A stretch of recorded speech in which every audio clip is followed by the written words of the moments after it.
ఒక భయంకరమైన రాక్షసి పుట్టుకొచ్చిందట. ఆమె గురించి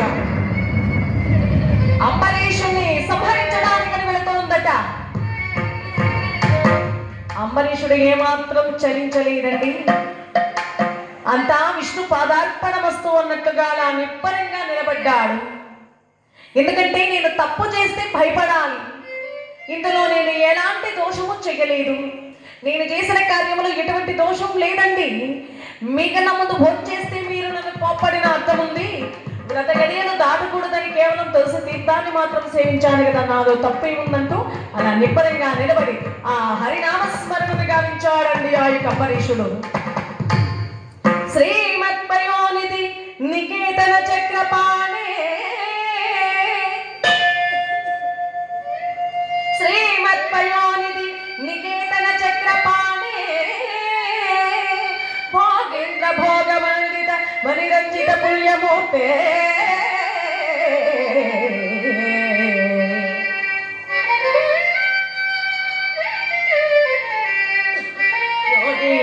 శాశ్వత శరణ్య భవాబ్ధిపోత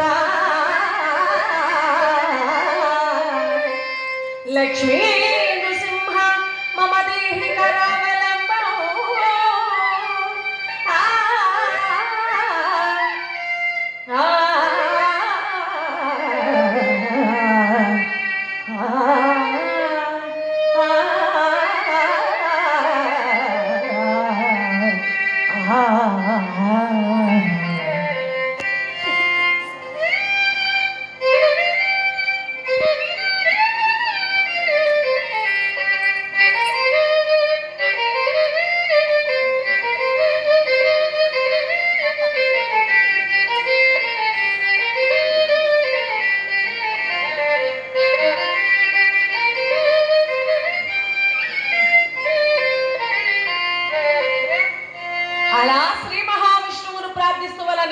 నిలబడ్డాడండి.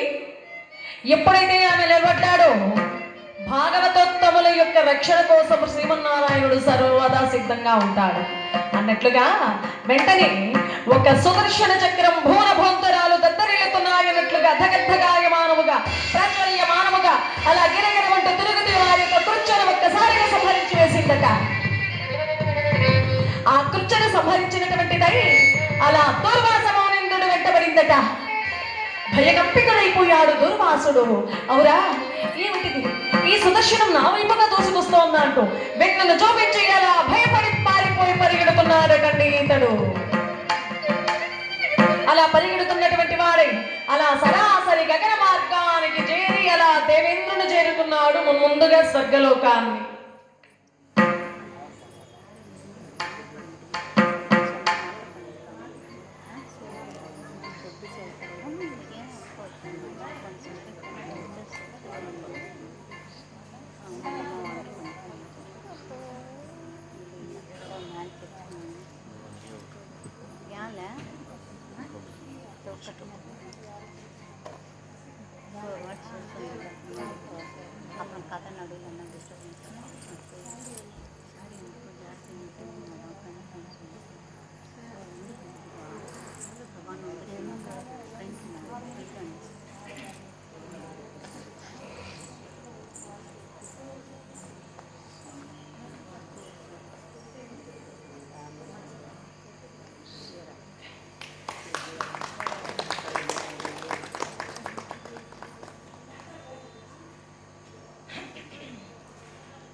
గుడికి సేవకురాలు, మరి పూల వ్యాపారం చేస్తున్నటువంటి దేవిగా సహృదయురాలు, భగవద్భక్తితో ఆ భగవంతుడి సేవలో తరిస్తూ నిత్యం పూల వ్యాపారాన్ని చేస్తూ చక్కగా ఈ పుణ్యకాలఘట్టంలో నన్ను ఒక ఆడబిడ్డగా గౌరవిస్తూ ఆశీర్వదిస్తూ తాంబూలము, ఫలము, పుష్పము, పసుపు, కుంకుమ, జాకెట్ గాజులతో మరి ఈ చీరను కూడా నాకు బహుకరించినటువంటి దేవి గారు,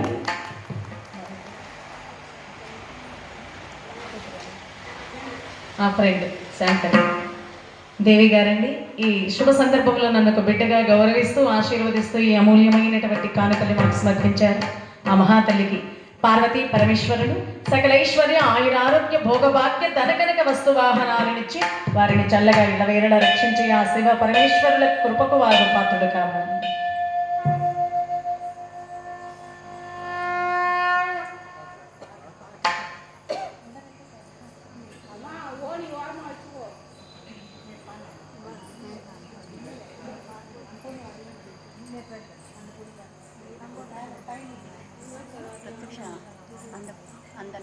జయ ఇందిరారమణ గోవింద, ఆంజనేయ వరద గోవింద, ప్రహ్లాద వరద గోవింద. ఆ కృత్యను సంహరించి గల దుర్వాస మహర్షి వెంట ఎప్పుడైతే పడిందో భయప్రాంత కప్పితుడై ప్రాణభీతి పట్టుకుందండి దుర్వాస మహర్షికి. సరాసరి అలా స్వర్గలోకాన్ని చేరుకున్నారట. దేవరాజా నమో నమః నమో నమః అంటూ వేడుకున్నాడు. ఎప్పుడైతే అలా ప్రార్థించాడో, స్వామి ఏం జరిగింది, ఎందుకు అలా పరిగెడుతున్నాడన్నాడు. మరి అంబరీషుడు అతని పైన కోపం చేత నేను నా కోపాన్ని ప్రదర్శించినందుకు ప్రతిఫలంగా ఆ సుదర్శన చక్రం నన్ను తరుముకొట్టు వస్తోంది, రక్షించు, నన్ను కాపాడంటూ ఆ యొక్క దేవేంద్రుడి దగ్గరికి వచ్చాడండి శరణు కోరి. అందుకన్నాడట దేవేంద్రుడు, మహర్షి నన్ను గోరొచ్చారా? నేను ఆ మహావిష్ణువును ఎదిరించే శక్తి సామర్థ్యాలు నాకున్నాయా? మునుపొక్కసారి గర్వం చేత ఆ యాదవులందరినీ పీడించుదామంటూ ఆ యొక్క గోవర్ధనగిరి పర్వతానికి పూజలు చేస్తున్నటువంటి యాదవులందరినీ వేధించడం కొరకని 7 రాత్రులు 7 పవలు కుంభవృష్టిక వర్షం కురిపించాడట. తనకు చేస్తున్నటువంటి ఆ సంబరాన్ని గోవర్ధనగిరి పర్వతానికి చేస్తున్నారన్న కోపం చేత ఇలా ఆ కుంభవృష్టిగా వర్షం కురిపించగానే అందరూ యాదవులు, ఆ గోపికలు, ఆ గోవులు అందరూ భయం చేత కంపించిపోగా పరంధాముడైన శ్రీకృష్ణుడు